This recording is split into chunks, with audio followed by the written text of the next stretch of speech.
நம்ம செய்ய போகிறது புளிச்சக்கீரை புளிக்குழம்பு. இது எப்படின்னா, இது ஒரு கத்த கீரை. இதை வந்து நம்ம க்ளீன் பண்ணி ஆஞ்சி க்ளீன் பண்ணி வச்சுருக்குறோம். இந்த கீரை வந்து ரொம்ப நல்லதுங்க உடம்புக்கு.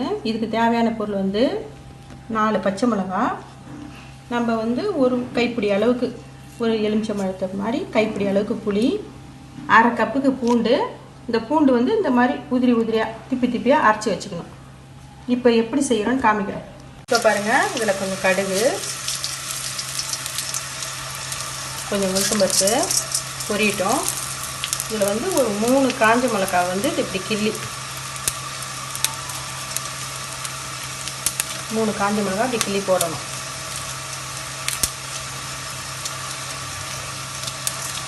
இப்போ கடுகு உளுத்தம்பருப்பு காஞ்ச மிளகாய் நல்லா பொரிஞ்சு போச்சு. என்ன செய்யணும், இதை பூண்டை போட்டுக்கணும். பூண்டை போட்டு நல்லா வதக்குவோம். இந்த புளியை வந்து கட்டியாக கரைச்சி வச்சுருக்குறோம். இதில் வந்து மஞ்சத்தூள், உப்பு போட்டு வச்சுருக்குறோம். இப்போ பூண்டு வந்து நல்லா வதங்கிடுச்சு. இப்போ இதில் எடுத்து இந்த புளி குழம்பு ஊற்றி,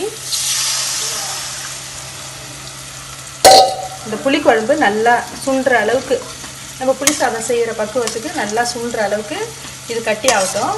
இதுக்கு நடுவில் அந்த கீரையை நம்ம மிக்சியில் போட்டு ஒரு சுற்று அரைச்சி எடுத்துகிட்டு வந்துடுவோம். இப்போ பாருங்கள், இந்த புளிச்சக்கீரையை இந்த பாருங்கள், நம்ம இந்த மாதிரி ஒரு அரைச்சி வச்சுருக்கோம். இதில் பாருங்கள், இந்த எண்ணெய் வந்து தனியாக பிரிஞ்சு வந்துருக்கு பாருங்கள். இந்த மாதிரி புளிக்குழம்பு எண்ணெய் தனியாக பிரிஞ்சு வந்திருப்பாரு. இப்போ நம்ம இந்த கீரையை அதில் போடணும்.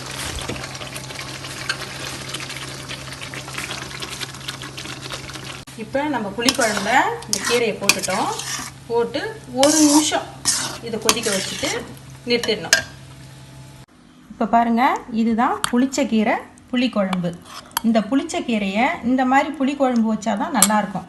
ஏன்னா எந்தெந்த கீரையை எப்படி எப்படி செஞ்சால் டேஸ்ட்டாக நல்லா இருக்குமோ அந்த மாதிரி தான் நம்ம செய்யணும். இந்த புளிச்சக்கீரை வேறு எப்படி செஞ்சாலும் நல்லா இருக்காது. புளிச்சக்கீரையே ஏற்கனவே புளிப்பாக தான் இருக்கும்.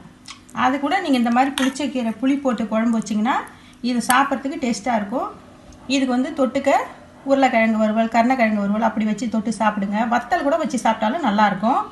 இந்த புளிச்சக்கீரை வந்து ரொம்ப குளிர்ச்சியானது. சூட்டு உடம்புக்காரங்க இது அடிக்கடி சாப்பிட்லாம். கொஞ்சம் குளிர்ச்சியான உடம்புக்காரங்க கொஞ்சம் திட்டமாக சாப்பிட்டுக்கிறது நல்லது. இது முடி நல்லா வளருங்க. இதை சாப்பிட்டீங்கன்னு வச்சிங்க, முடி கருகருகன்னு நல்லபடியாக வளரும், நல்லா வளரும். நன்றி, வணக்கம். உங்களுக்கு இந்த வீடியோ பிடிச்சிருந்ததுன்னா லைக் பண்ணுங்கள், ஷேர் பண்ணுங்கள், சப்ஸ்கிரைப் பண்ணுங்கள், மறக்காம பக்கத்துல பெல் டச் பண்ணுங்கள்.